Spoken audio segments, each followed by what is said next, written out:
que fueron pioneros en su momento y innovadores, y que dieron lugar posteriormente a un desarrollo muy importante tecnológico e industrial aquí en Galicia. Me refiero primero al parque eólico de Estaca de Bares y, en segundo lugar, al parque eólico de Cabo Vilano. El parque eólico de Estaca de Bares, que han pasado 26 años desde su implantación, fue el primer parque eólico experimental que se implantó aquí en Galicia. En aquel momento era un parque que, comparado con los que hoy hay, pues, era una maqueta, eran máquinas de 30 kilovatios, cuando hoy son pues, de casi 15 veces más. Pero bueno, tenía una singularidad desde mi punto de vista, y es que era un proyecto desarrollado íntegramente por empresas españolas. Posteriormente, con un periodo, un plazo de tiempo de un año aproximadamente, se puso en funcionamiento el primer parque industrial, es decir, industrial de producción de Galicia, que era el que también seguramente muchos de ustedes habrán conocido, que era el de Cabo Vilano. Ese era un parque ya, como digo, industrial, de producción, con una capacidad muy grande, pero también, comparado con lo que hoy vemos por los montes gallegos, pues, claro, en 25 años se nota muy bien. Bien, aquellos proyectos en aquel momento se dieron y surgieron con dos objetivos, desde mi punto de vista. Uno, el desarrollar energías limpias alternativas, y otro, el compromiso medioambiental en la producción de energía eléctrica. Estos dos objetivos en aquel momento pues, ilusionaban mucho a quienes desarrollaban aquellos proyectos o quienes impulsaban aquellos proyectos. Por un lado, en un caso, era una empresa pública, Endesa, en el caso de Estaca de Bares, y por otro lado, una empresa privada, Fenosa, en el caso de Cabo Vilano. Bueno, Fenosa también con Endesa, pero en fin, digamos, una empresa privada. Y es cierto que eso fue el embrión para un desarrollo posterior muy importante, que especialmente en las dos últimas décadas pues, tuvo un crecimiento en Galicia espectacular, llegando a convertirse Galicia pues, en la segunda potencia europea en generación eólica y en la cuarta mundial, creo que llegó a ser. Todo esto trajo como consigo un importante también crecimiento, una importante actividad industrial con mucho empleo, especialmente empleo técnico, desarrollo técnico y bueno, a su vez una importante producción de energía eléctrica proveniente de estas fuentes limpias. El hecho es que a día de hoy pues nos encontramos con una situación preocupante, porque aquel desarrollo tan fuerte que hemos vivido pues ahora mismo se encuentra digamos que detenido por una serie de circunstancias de las que nos van a hablar seguramente, que fundamentalmente tienen que ver pues, con la propia ley del sector eléctrico y alguna otra cosa. Digo que es preocupante porque una actividad industrial como la del sector eólico, en la que Galicia tuvo mucho que decir durante tiempo, es una verdadera pena que se pierda y que dejemos de ser líderes en unas tecnologías que tienen un futuro seguro muy importante. Pues bien, para hablar de todo esto y de bastantes cosas más, hemos contado desde la sección de Ciencia, Tecnología y Medio Ambiente con dos expertos que ya conocen, porque han venido en otra ocasión, cada uno de ellos, para hablar también de las energías limpias. Por un lado, Rosa Regueiro está con nosotros y también Emilio Menendez. Sobre Rosa Regueiro, que va a ser la primera en hablar, diré que es doctora en Economía por la Universidad de Santiago, profesora de Economía Aplicada, profesora del Máster de Energías Renovables y de Desarrollo Sostenible de la Universidad de Santiago, y es experta en energías renovables, que ha escrito y dirigido, ha escrito varios libros y dirigido varios artículos y tesis sobre este asunto. Desarrolla varios proyectos de investigación y programas de hermanamiento con la Unión Europea y ahora mismo está trabajando en proyectos al otro lado del charco, diría, concretamente en Ecuador, de lo que seguramente algo nos hablará. Entonces, sin más, doy la palabra a Rosa para que Buenas tardes a todas y a todos. Quiero agradecerles su presencia hoy aquí, esta tarde-noche. Permítanme trasladar mi agradecimiento sincero al Ateneo, en particular a la sección de Ciencias, a Ramón, a Monse, Félix y, con mucho cariño, a Emilio Baladé, que hoy, por motivos personales, no puede estar aquí. Es para mí un placer estar aquí esta noche porque el Ateneo es mi casa y quiero decirlo muy abiertamente, muy sinceramente, porque una vez que yo fui doctora, el Ateneo fue la primera institución no académica que me dio la oportunidad de dar a conocer mis investigaciones y también de poder enfrentarme a un público y ver mis errores. Espero que con las recomendaciones que me dieron aquella noche haya aprendido, después los jueces y las juezas me dirán. Yo les voy a hacer una breve introducción, espero que amena, de aproximadamente 20 minutos, de cómo ha sido la evolución del sector eólico en estos 25-30 años, considerando tanto a nivel internacional, a nivel de España y también pues, de Galicia. Después me seguirá Emilio Menéndez, que es también un placer poder compartir hoy con él este tiempo, y creo que tanto su ánimo como el mío es que al final pues, podamos tener un debate, intercambiar aquí ideas para poder crecer entre todos. Hace apenas 3 años tuvimos la suerte de que nos acompañase en la ciudad de La Coruña el Premio Nobel de Economía Joseph Stiglitz, y el cual defendió con claridad, rotundidad y firmeza la necesidad de abandonar esta economía desnaturalizada en la que estamos inmersos, abogando por un nuevo modelo, un modelo en red, que garantizase el acceso democrático a los recursos y en el cual la transferencia de conocimiento, la igualdad de oportunidades entre mujeres y hombres, el desarrollo sostenible y las energías renovables serían 4 pilares fundamentales para salir fortalecidos de esta situación de crisis global en la que estamos inmersos. A pesar de sus recomendaciones, que también avalaron otras y otros profesionales, nobles o no, lo cierto es que en algunos países las energías renovables han sido consideradas más una causa, un mal, que no un bálsamo para poder tratar de salir de esta situación de inestabilidad general.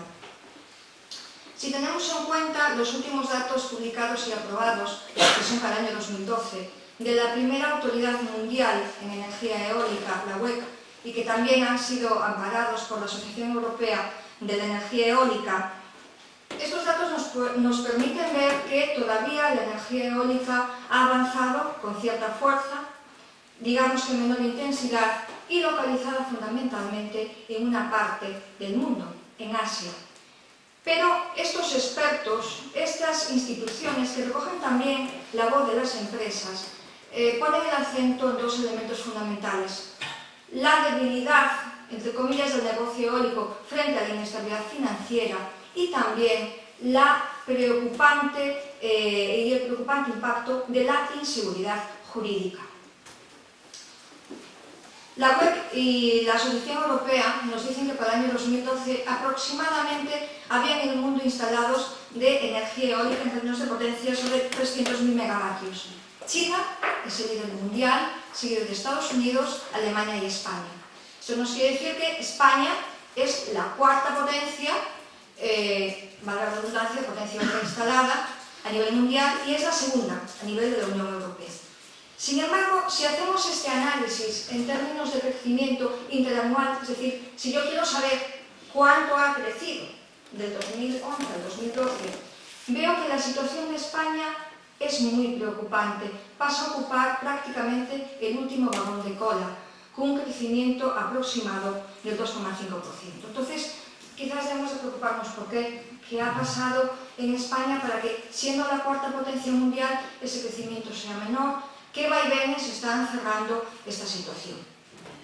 Pues bien, en los últimos 30 años las energías renovables lograron mayor peso dentro del panorama energético mundial debido fundamentalmente a la demanda de una mayor disposición de energía disponible, sobre todo eléctrica, a la búsqueda de una mayor diversificación energética, a la asunción de políticas para reducir la emisión de gases de efecto invernadero, y todo esto en un panorama en el que era necesario obtener altos rendimientos productivos. El nivel de desarrollo eólico logrado en las distintas regiones ha estado directamente relacionado con el tipo de apoyo que recibió por parte de las administraciones públicas correspondientes. Las políticas públicas de promoción activa de la energía eólica han tenido por objetivo fundamental apoyar el desarrollo de una nueva energía en un momento inicial o inmaduro. Para ello, la creación de un marco normativo de apoyo al sector sirvió en algunas ocasiones para evitar distorsiones y en otras para permitir que este negocio eólico creciese con una cierta fortaleza. El interés por parte de las administraciones públicas para fomentar este tipo de energía, el despegue de este sector, estuvo acompañado de la puesta en marcha de distintas iniciativas, como fue tarifas bonificadas, las primas al kilovatio eólico o facilidades como fue el establecimiento de determinadas industrias. Dichas actuaciones fueron evolucionando con el paso del tiempo, a medida que el sector maduraba tecnológicamente y que, por lo tanto, también se acortaba el plazo para recuperar las inversiones realizadas.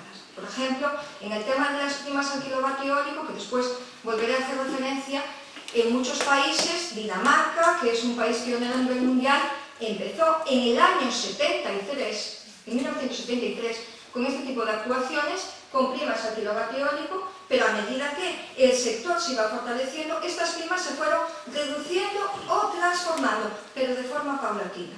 Esta última matización que hago, pero de forma paulatina, después lo explicaré, aunque creo que hay ya personas aquí en la sala que se han dado cuenta de por qué insisto. Es decir, antes hablaba de inseguridad jurídica, volveremos a hacer referencia a este tema porque creemos que es fundamental, pero lo que está claro es que las normas del juego no se pueden cambiar de un día para otro, es que tiene que haber una evolución y tiene que haber detrás un elemento técnico, económico, social y ambiental que lo respalde.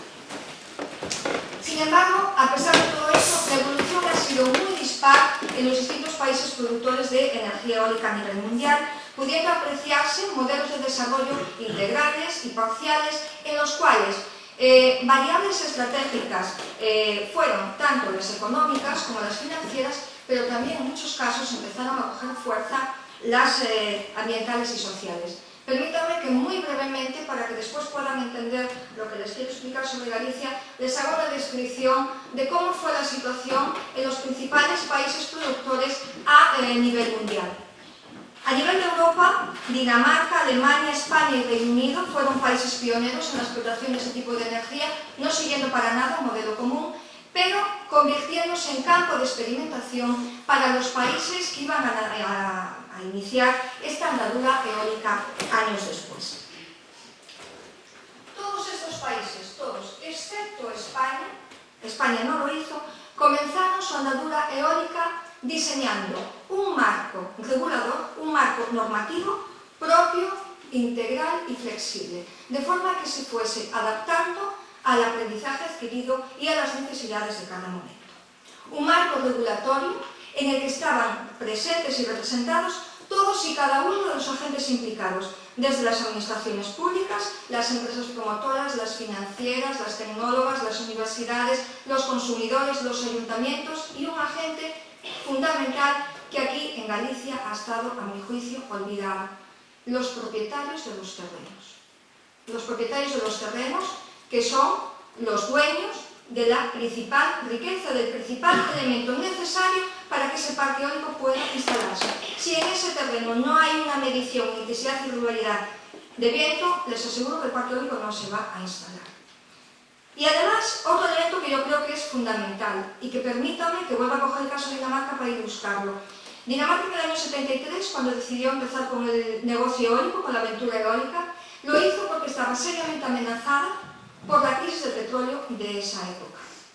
Sabía que su sistema energético era altamente dependiente de los combustibles fósiles y que era débil, es decir, que no iban a tener recursos suficientes para pagar. O dicho de otra forma, que la energía, pongamos por ejemplo la eléctrica, que iban a tener que pagar sus ciudadanos, iba a crecer de forma exponencial. Por lo tanto, iniciaron un estudio muy detallado de cómo era su sistema energético, en qué podían ser fuertes a nivel de renovables, y lo que fueron fue determinar fortalezas y debilidades, y en estos momentos les aseguro que Dinamarca tiene un sistema eléctrico sólido, solvente y sobre todo asequible para su ciudadanía, donde la energía eólica, dentro de su modelo, tiene mucho que decir. En España, ¿qué ha pasado en España? Bueno, pues en España, prácticamente en los últimos 15 años, se han aprobado del orden de cerca de 50 normativas de rango diferente dentro del sector eléctrico. Les podría enumerar unas cuantas. Desde la Ley 54/97 sector eléctrico, que es la que aprueba la producción de la energía en el régimen especial, por límite de 50 megavatios, hasta el Real Decreto 661/2007, que nos habla de las tarifas, el Real Decreto 6/2009, que con el famoso registro de asignaciones. No les voy a aburrir con normas. Simplemente lo que les quiero decir es que ha habido normas suficientes que han tratado distintas temáticas, pero que a día de hoy no hemos conseguido crear ese marco normativo integral para el desarrollo del sector eólico, que tiene que formar parte de un conocimiento exhaustivo del sistema energético español. Es decir, en qué somos fuertes, en qué no lo somos y qué es lo que podemos pagar y a qué precio. Dicho esto, no se ha conseguido el desarrollo de este marco normativo, un marco normativo, por lo tanto, que no pudo considerar tampoco la participación de todos los agentes y que no pudo considerar ese desarrollo integral del sector. Y únicamente lo que se marcó fue cuotas de potencia a alcanzar en un marco geográfico determinado. Y además favoreció la agudización de discrepancias territoriales. ¿Por qué? Bueno, porque distintas comunidades autónomas, quiero pensar en aquellas en las que había mejor predisposición para explotar la energía eólica, aunque no siempre fue así, se fue desarrollando la energía eólica como se podía. Es decir, en el caso de Galicia, porque el propio Estatuto de Autonomía de Galicia recogía esta competencia. Pero les voy a poner tres casos muy distintos. Por ejemplo, en el caso de Extremadura y de Andalucía, que son comunidades autónomas con una tradición eólica mucho más reciente, en muchos casos se aplicaba automáticamente la Ley de Expropiación Forzosa del año 54. Si nos vamos a Cataluña, en Cataluña vemos actuaciones mucho más modernistas en forma de cooperativas siguiendo la senda del modelo danés. Y si nos volvemos a Galicia, el caso de Galicia lo podemos resumir con 3 decretos y una ley actual en vigor y con 2 concursos eólicos que, bueno, ahora mismo no sabemos si están los 2 vivos, los 2 muertos o cómo están. Además, tenemos que tener en cuenta que en el Real Decreto Ley 2/2013 este año ha suprimido, por lo menos hasta la fecha, lo que se sabe, la disposición de las primas al kilovatio eólico, agravando todavía más la situación. Y ahora, más en el caso de Galicia, porque ustedes lo saben muy bien, el volumen de la potencia eólica instalada aquí no es una broma. Ha habido una apuesta muy fuerte por parte del empresariado gallego y ahora mismo esperemos que lo que no nos quede de herencia sea montes llenos de chatarra. Esperemos que no sea así. ¿Qué ha pasado en América? En América las posiciones de liderazgo las están llevando fundamentalmente Estados Unidos, Brasil y México, que han cogido de la mano el modelo de Dinamarca y de Alemania, lo han estudiado, lo han aplicado y lo que están tratando de garantizar es la atracción de las inversiones para poder desarrollar allí la energía eólica. China, que es el primer productor mundial, es un caso sorprendente, porque realmente este país pisó el acelerador en términos de energía eólica aproximadamente en el año 2002 y lo consolidó en el año 2006. Un objetivo fundamental, proteger su maltrecho medio ambiente, echando mano de las renovables siendo la eólica, digamos, la favorita, y utilizando exenciones, reducción de impuestos y sobre todo atrayendo a grandes empresas multinacionales. Otro de los ejemplos que se considera pionero a nivel mundial es Japón. Japón ha desarrollado el modelo eólico más sostenible hasta la fecha, con una apuesta seria para desarrollar las tecnologías limpias y sobre todo para que la participación de la ciudadanía sea mayor.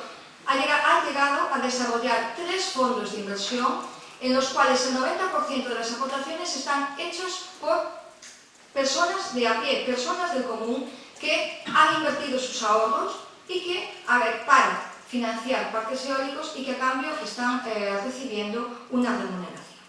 Dicho todo esto, como pueden ver, un batiburrillo de formas distintas de actuar. Para poder concretar cómo ha sido la situación de Galicia en los últimos años, yo creo, a mi juicio, que hay que centrar la atención en las siguientes variables que les voy a citar brevemente para después dar paso a Emilio. En primer lugar, el marco normativo. Yo creo que es fundamental para desarrollar cualquier actividad que las reglas del juego estén claras, que exista un marco normativo que ampare el desarrollo del sector, pero que ampare a todos los agentes que participen, evidentemente a las empresas, evidentemente a las autoridades competentes, pero evidentemente también a los pequeños inversores y también, como no, a los propietarios de los terrenos. Como les cité anteriormente, se han desarrollado 3 decretos, una ley, y que ahora mismo todo ello ha derivado en una situación de clara inseguridad jurídica. Además, podemos decir que efectivamente la situación de inestabilidad financiera y económica perjudica el desarrollo del sector y además lo perjudica también el hecho de que a nivel de España no exista un marco global que ampare esta actuación, cuando desde Europa nos siguen llegando recomendaciones para actuar en otro sentido. Tenemos 2 directivas, la 2001/77 y la 2009/28, que así lo recojan. España ha decidido echar el freno a la inversión eólica, utilizando como uno de los argumentos fundamentales el hecho de que el coste total de las primas a las renovables tiraba por suelo los presupuestos estatales. Pero también es cierto, no olvidemos que hay otro tipo de ayudas que van dirigidas a las energías fósiles y además hay que tener en cuenta que Galicia, como dijo antes Ramón Neira, ha sido una potencia a nivel mundial, ha apostado fuertemente por el desarrollo de este sector y hay que considerar también las virtudes y las ventajas que eso puede traer para la ciudadanía. Es decir, no solamente nos estamos enfrentando a la explotación, nos hemos enfrentado a fuga de empresas, a cierre de empresas, a muchos despidos y otros elementos como la repotenciación pues también están ahora mismo en el aire. Otro elemento importante, a mi juicio, la propiedad de los terrenos aptos para uso eólico, los propietarios de los terrenos. Para que un parque eólico pueda instalarse, los terrenos aptos tienen que reunir una serie de condiciones en fuerza e intensidad del viento, un valor incorporado que los hace atractivos y que es la condición necesaria y suficiente para que un parque eólico pueda instalarse, producir y dar rendimientos. Dados los regímenes de vientos más habituales que hubo en Galicia, la acción más habitual en nuestra comunidad autónoma consistió en construir parques eólicos en zonas montañosas, lugares donde la propiedad de los montes es dispar. Tenemos montes en mano comunal, montes privados, etc. Por otra parte, también sabemos que la actividad ejercida en estos terrenos es dispar, normalmente con un bajo rendimiento, pero no por eso dejan de tener un alto valor intrínseco, porque, como ya les argumentaba, son la plataforma necesaria para construir instalaciones que se suponen de alta rentabilidad. Las empresas eólicas, sobre todo las empresas eólicas multinacionales, trabajan en muchos países a la vez y disponen de una información privilegiada a la cual no pueden acceder los propietarios de los terrenos. En ocasiones, esta falta de transparencia es buscada por las empresas de tal forma de que los propietarios de los terrenos no ven trasladada la totalidad de la riqueza de estos terrenos a las remuneraciones que ellos están percibiendo, normalmente en régimen de alquiler. En el caso de Dinamarca, en el caso de Alemania, que ha apostado firmemente por esta energía, les aseguro que la participación de los propietarios de los terrenos es activa. incluso como accionistas. En el caso de Dinamarca son accionistas de los propios parques eólicos. Y les aseguro también que las empresas promotoras no pierden. Una de ellas, una de las que tiene una cuota fundamental, es E.ON, y su cuota de negocio está creciendo exponencialmente. En este sentido, otro agente que reclamó su participación fue los ayuntamientos para percibir el correspondiente impuesto y porque también, previa a la reclamación de muchos vecinos que no estaban informados ante el tipo de negocio al que se estaban enfrentando, empezaron a informarse y a tomar parte en este tema. Y quiero también hacer aquí hincapié a otro elemento importante, que es que aproximadamente el 55% de la potencia eólica instalada, según un estudio realizado por la Universidad de Vigo, en Galicia, se localizó en zonas de red natura, zonas protegidas medioambientalmente. Simplemente les pongo el caso de la Serra do Xistal en Lugo. Mírenla. Entonces, si estamos hablando de una energía menos lesiva con el medio ambiente, más natural, más medioambientalmente sana, creo que estos elementos también los tenemos que tener en serio. No vale una actuación productivista a cualquier precio, o no debería valer. Otro elemento importante, el desarrollo de la línea eólica. Fuera de nuestras fronteras es una práctica muy habitual, desde los años 70. Ni en España ni en Galicia se han considerado este tipo de actuaciones, y aquí tendríamos que hablar de otros elementos técnicos, económicos, pero si la red eléctrica tuviese suficiente fortaleza no habría problema. Dejémoslo ahí. La participación de pequeños inversores. Como puede comprobarse, como ya les he ido indicando, gran parte de los modelos de promoción eólica se crearon en base a la concesión de primas sobre la producción, que fueron evolucionando a su reducción o transformación en función de la madurez del sector.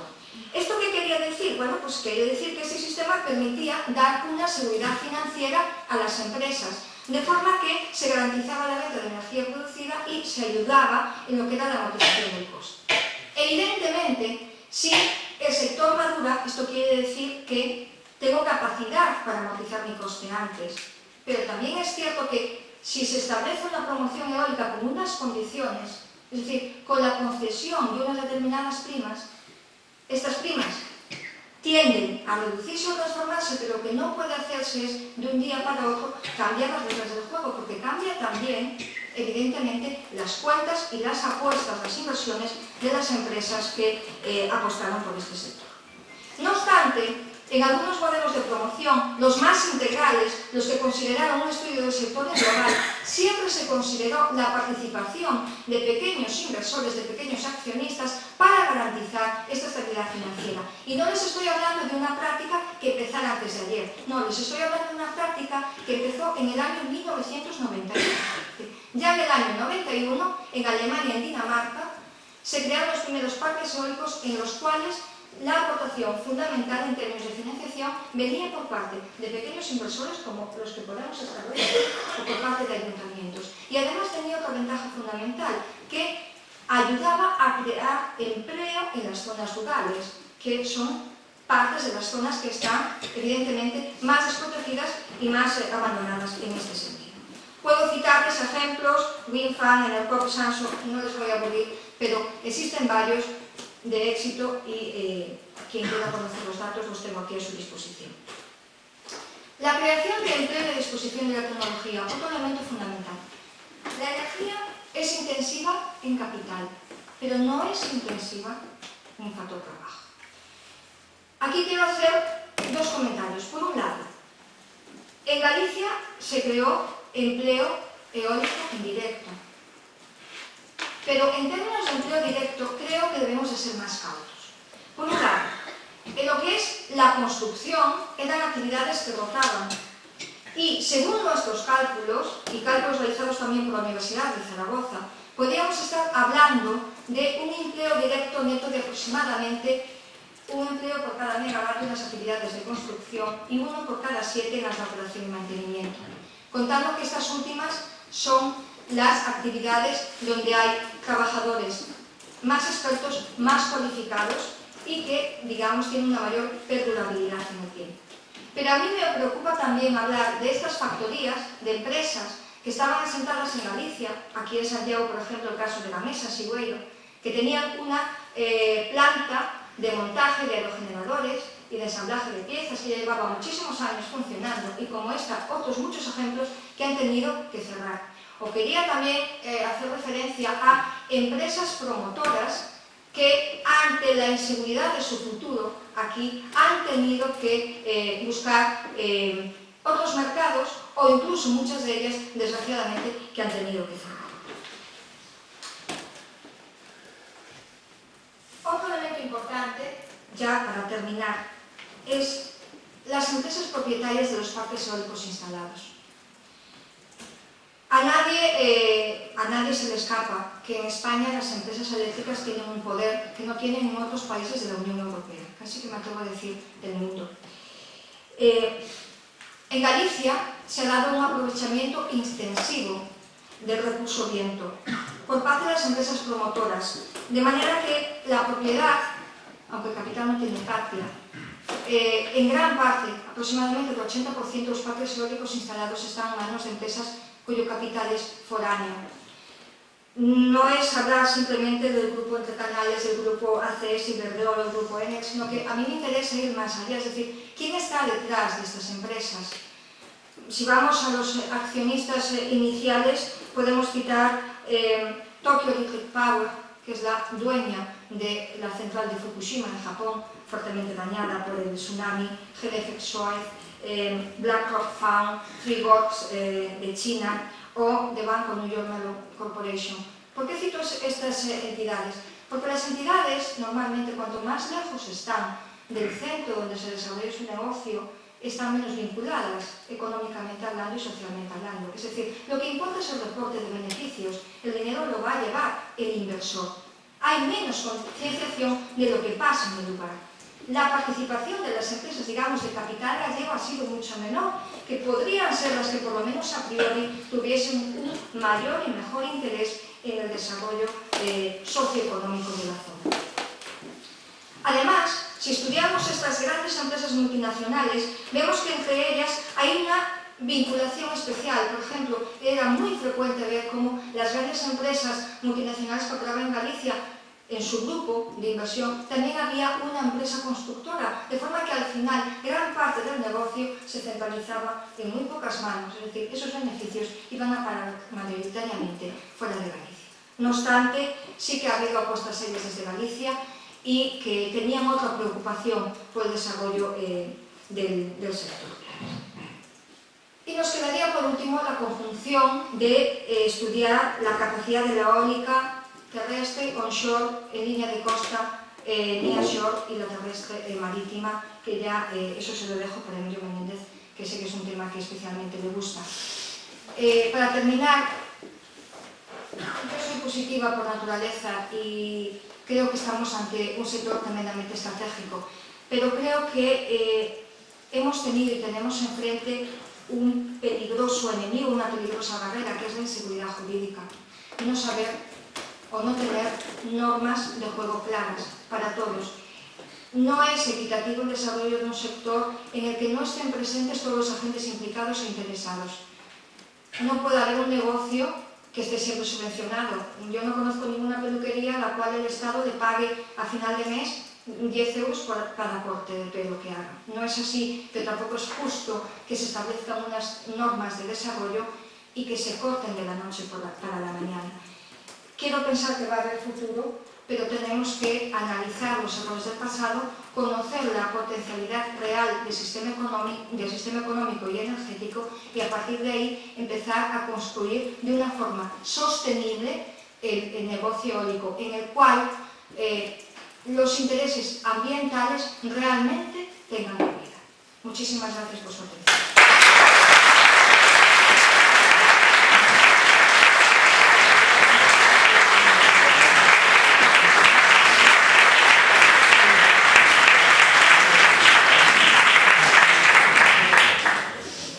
Yo no soy objetivo, porque soy de la sección de ciencias, pero me ha encantado escuchar a Rosa con esa disposición tan abierta a decir las cosas con claridad, y que eso yo creo que nos va a dar pie en el coloquio a múltiples preguntas. Ahora vamos a darle la palabra a Emilio Menéndez, a quien también ya algunos conocerán, que ya estuvo aquí en otra ocasión también. Es actualmente profesor honorario de la Universidad Autónoma de Madrid, es doctor ingeniero de minas, pero no trabajó tanto en minas como en el sector de la energía y ahora mismo en las renovables y temas medioambientales. Trabajó en sectores de ingeniería y energía, como digo, fue subdirector de I+D en Endesa, es autor de múltiples trabajos sobre el sector de la energía y las renovables, publicó varios libros relacionados casi siempre con el tema de las renovables y es un viajero incansable en que esa afición la traslada también a cómo escribe esos libros, que son muy amenos siempre porque no resultan tochos técnicos, sino que tienen ese encanto de quien también sabe transmitir las visiones del mundo en el que vive. Bueno, pues bien, sin más, Emilio. Muchas gracias, Ramón, por la presentación y muchas gracias al Ateneo por haberme invitado. Me gusta venir a esta ciudad, nací aquí hace ya bastantes años y salí también hace muchísimos, casi tantos. Gracias a Rosa por lo que he expuesto, porque me deja plantear las cosas de forma preocupada y tiene ella mucha razón. Técnicamente hablando, sí quiero mostrarles que si el siglo pasado fue el siglo de la hidráulica, con matices y con todo lo mal que se hizo en muchos casos, el siglo XXI debiera ser el siglo de la eólica. Es decir, creo que es una muy buena opción, en la cual estamos pasando ahora una travesía de desierto y que veremos repuntar más adelante. Ahora, cómo lo veamos ya es más discutible. De hecho, de lo que ha dicho Rosa, podríamos traer aquí a Don Quijote y Sancho. Posiblemente Don Quijote volviera a montar en Rocinante e ir contra quién iba Don Quijote. Don Quijote iba contra un cambio de poder.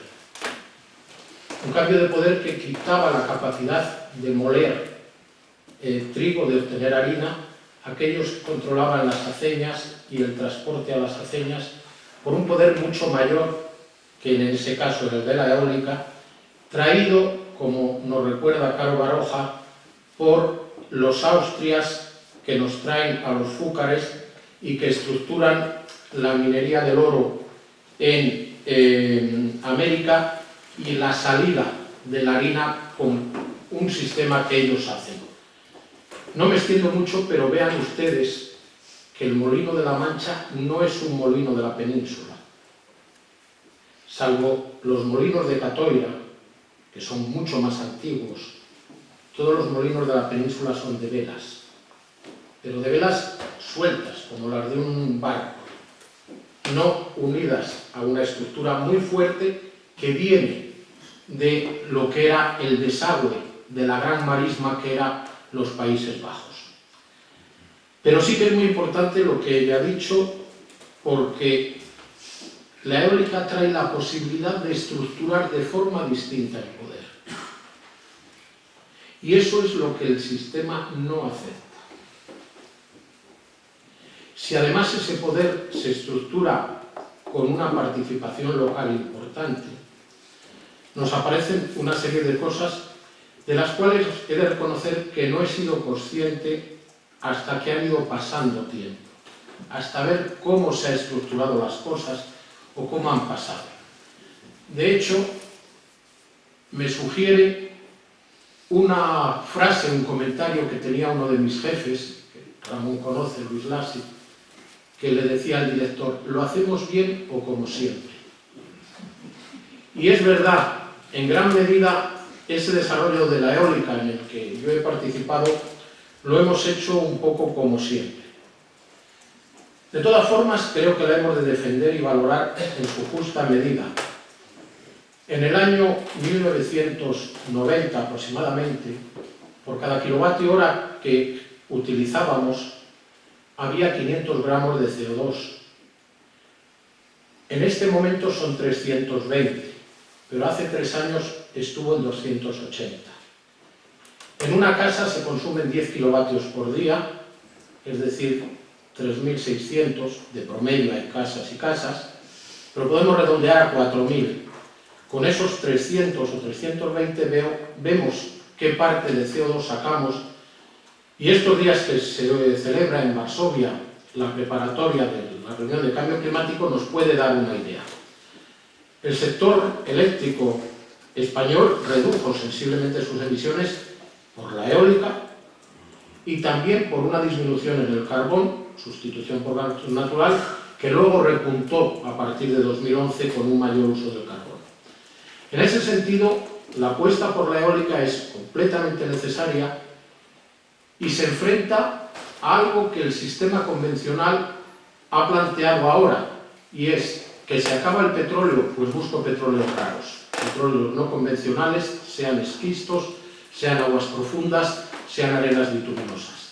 Y eso nos lleva a una situación ambiental preocupante. El tema del cambio climático es un tema crítico, y esta mañana oía en la radio que el actual representante de Filipinas en la Comisión Internacional sobre las reuniones del COP, el año pasado dijo: estoy preocupado con los tifones, van a ser más crudos y violentos.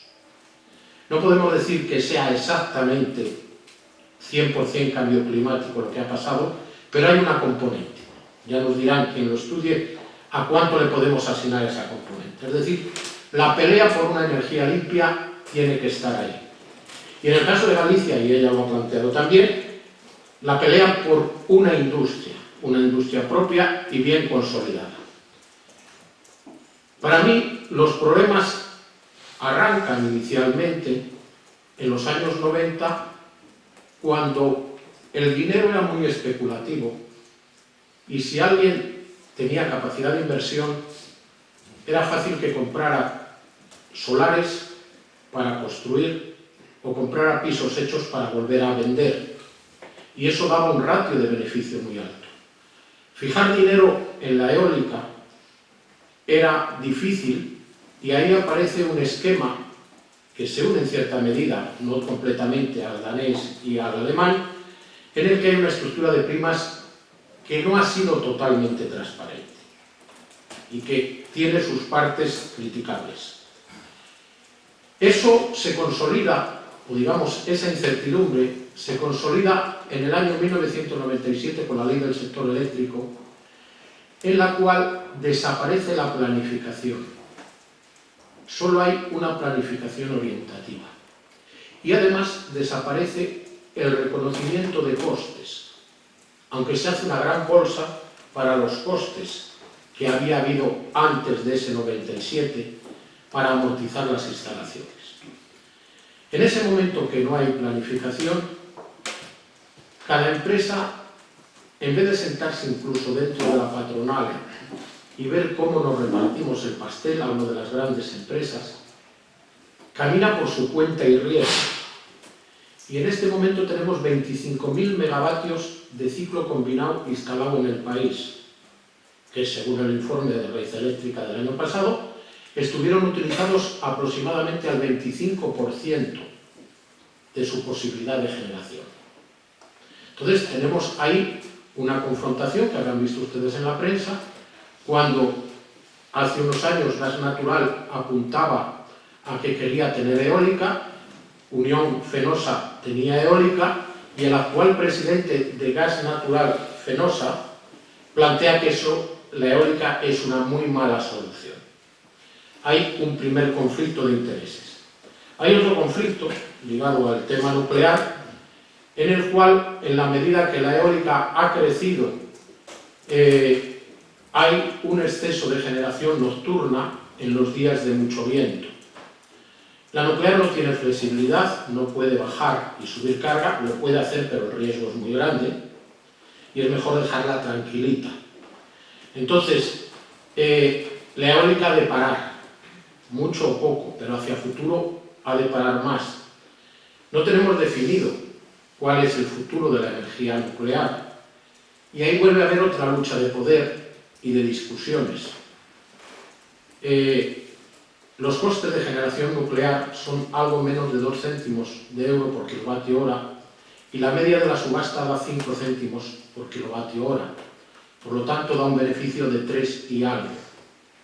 En Alemania, también siguiendo esos planteamientos, el gobierno de la democracia cristiana alemana ha decidido que una parte de ese superávit pasa a fondos de uso público dirigido hacia las renovables y otras cosas, y aquí lo planteó directamente el que en su día fuera director general de la energía en el primer gobierno del Partido Socialista, Martín Gallego, y lo consiguió publicar en una página del País de esas hojas color salmón. Bien, es verdad que enfrentándose contra sus propios compañeros de viaje y contra otros viajeros como él en el tema energético. En ese sentido, nos encontramos con que hay un marco económico muy extraño que convendría aclarar, que no solo son primas lo que influye en el déficit tarifario, sino que hay otras cosas que estamos jugando a ver quién se queda con ese poder en vez de distribuirlo. Fíjense que antes de la ley del 97, los que sean de mi edad, un poco mayores, recordarán que dejar los ahorros en una empresa eléctrica, alguien lo llamaba el 6%. Era algo que no iba a estar experimentando subidas y bajadas, pero que a una clase media acomodada, le permitía guardar un dinero que luego le permitía llevar a los hijos a la universidad o resolver un problema, y que además él no tenía vocación de estar mirando lo que pasa todos los días en la bolsa ni buscando otras cosas, sino yo voy dejando mis ahorros ahí, y era una capacidad de invertir que era muy importante en todo el país, porque los motores industriales de este país eran la Renfe o el sistema ferroviario, era el sistema eléctrico, eran las infraestructuras y poquito más. Luego aparecían otras industrias, apareció el automóvil, etc. Entonces, hemos ido perdiendo unas normas y nos hemos metido en el superdesorden. En ese superdesorden, la eólica en este momento está parando completamente porque no sabe lo que le va a pasar a quien construya un parque. Y por tanto, parando la industria. Industria que tiene muchas componentes positivas. Si ustedes se van a la entrada de Coruña, verán una empresa que se llama Emesa, y solo voy a citar 2 casos, que es una empresa con la que yo tuve relación hace años y que consiguió diseñar muy bien las torres de forma que no aparecieran grietas en la base. Si ustedes entran en la red, verán que en los años 90 hubo algún molino que hizo así, en Canarias en concreto. Esos son problemas técnicos, de armónicos, etcétera, que no vamos a comentar, pero que una empresa de ingeniería como esta que cito, con sus gabinetes de cálculo por elementos finitos y otras historias que los matemáticos saben, llega a estructurar muy bien eso.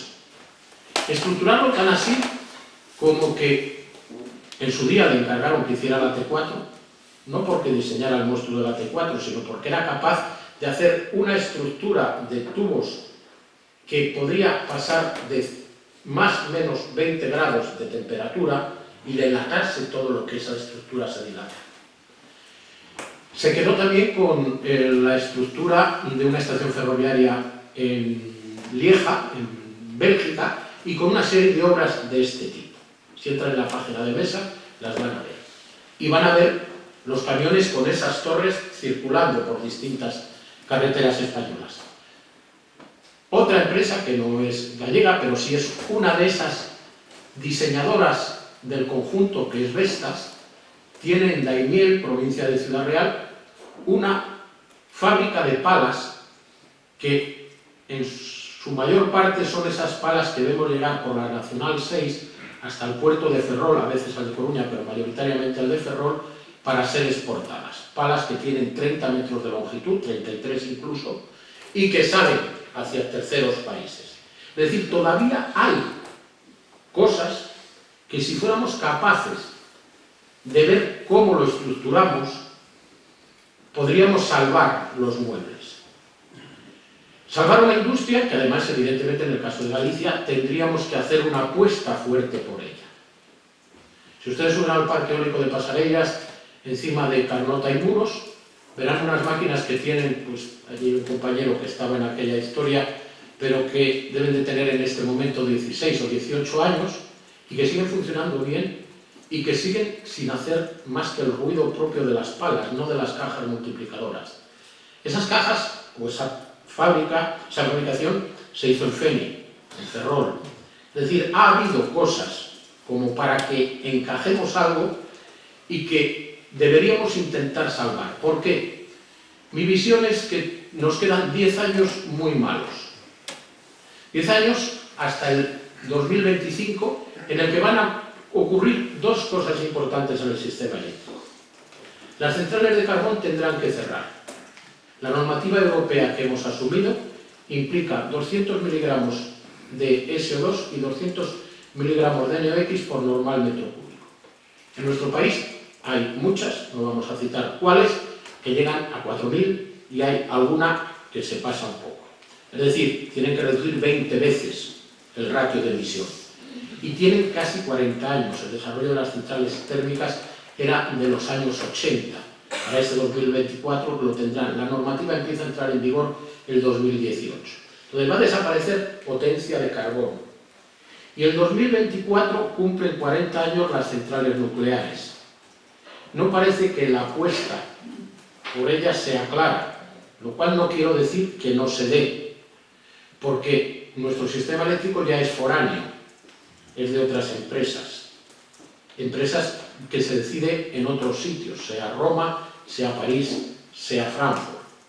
Y alguien puede querer jugar a nuclear. Creo que no, pero a veces lo veo y recuerdo mi pelea con un conocido periódico gallego que montó unas reuniones para vender el Miño y Orense como emplazamiento de un posible centro nuclear hace como 3 o 4 años. Si las centrales nucleares cumplen 40 años, lo lógico es que vayan desapareciendo poquito a poco, aunque sean un gran negocio. Entonces nos vamos a encontrar con un hueco importante en la generación. Y nos vamos a encontrar, por otra parte, que están creciendo aplicaciones eléctricas. La bomba de calor para calefacción, la hagamos como la hagamos, es decir, tomemos calor del subsuelo, lo tomemos de un panel o hagamos otras cosas. Y el vehículo eléctrico que va muy lento, muy lento. Con el Salón del Automóvil que se va a celebrar ahora en Barcelona, pues es uno de los motivos, no, en Barcelona no es, en otra ciudad, pero es uno de los motivos de ver cómo puede salir adelante. En varios países se está planteando eso. En ese sentido, yo creo que dentro de 10 años veremos crecer otra vez el sector eólico. Ahora, ¿quién lo hará? Grandes empresas sin participación del ahorro social que antes planteaba Rosa, empresas que compren equipos a terceros y que nosotros no contemos nada, me parece que no sería lógico. En el caso de Galicia y de otras comunidades autónomas hay muchos parques eólicos con máquinas pequeñas. Si por ejemplo se van a Malpica, la máquina tiene 225 kilovatios de potencia unitaria. La máquina que en este momento se está instalando en otros parques tiene de 2.000 a 3.000 kilovatios, es decir, 10 veces más. Yo he hablado con el antiguo propietario del parque de Malpica, con Ecotecnia, que hoy es de una empresa francesa, Alstom. Dice, sí, si la normativa, si las cosas se definen, podemos plantearnos la repotenciación. La repotenciación en España se ha hecho ya en tarifa, se quitaron máquinas de 150 kilovatios y se han puesto de 2.000 kilovatios. Se ha mejorado la captura de viento en más de un 20%, de captura de energía. Y con el mismo emplazamiento se ha multiplicado por 3 la potencia total instalada. Porque hay muchas menos máquinas, pero hay máquinas mucho mayores.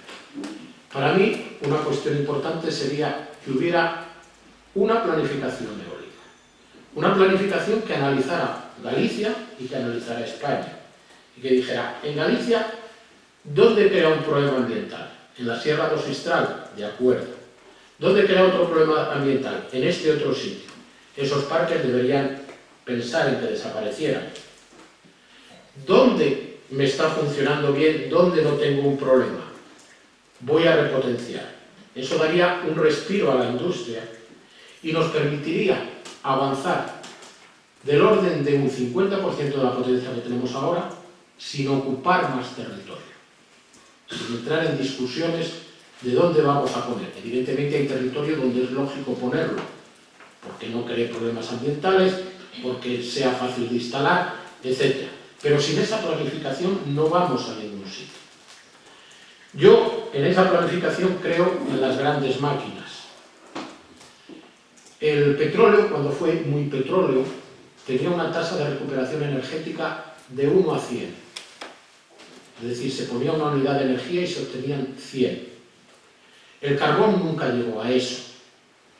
En el caso de un sitio, de una gran mina de carbón como Aspontes, podríamos pensar que estaba en 1 a 30. El petróleo que ahora nos ofrecen, no el mayoritario, sino el nuevo. El mayoritario todavía sigue teniendo ratios bastante buenos. Pero en la medida que se tenga que sacar petróleo con inyección de vapor, con inyección de CO2, el ratio va a bajar mucho. Pero el que nos ofrecen en arenas bituminosas de Canadá o el que nos ofrecen en el gas de esquistos tiene ratios de tasa de recuperación energética de 1 a 7, de 1 a 8, a 10 como mucho. La energía eólica, en este momento con máquinas grandes bien diseñadas, está por ratios de 1 a 20 a 1 a 25. Es decir, vuelve a ser la opción energética que nos demanda baja cantidad de energía para que salga adelante. Sin criticar a otras renovables, hay que entender que, por ejemplo, la energía solar nos está ofreciendo 1 a 6. Es decir, nos está ofreciendo algo importante, pero de mucho menor valor energético. En ese sentido, creo en el desarrollo de la industria y creo en la posibilidad de que los astilleros hagan máquinas eólicas. Máquinas eólicas grandes que se pueden transportar por mar y máquinas eólicas que en algún sitio van a ser offshore. De hecho, Inglaterra tiene ya 8 o 10 veces más potencia instalada en el mar que en tierra firme. En nuestro caso, no va a ser un tema prioritario, pero en relación con determinados mercados sí lo va a ser. Y sí lo va a ser sobre todo mandar grandes unidades, grandes componentes. Una caja multiplicadora puede pesar 60 toneladas, 80 toneladas. Eso habrá que llevarlo por unos medios de transporte en los cuales un astillero y un transporte marítimo hasta llegar al sitio donde pueda ser llevado a tierra pesan mucho. Ese creo que es un debate y que lo dejo ahí porque Rosa ha planteado muchas cuestiones que creo que no son interesantes y ahora seguimos en el debate. Gracias a todos.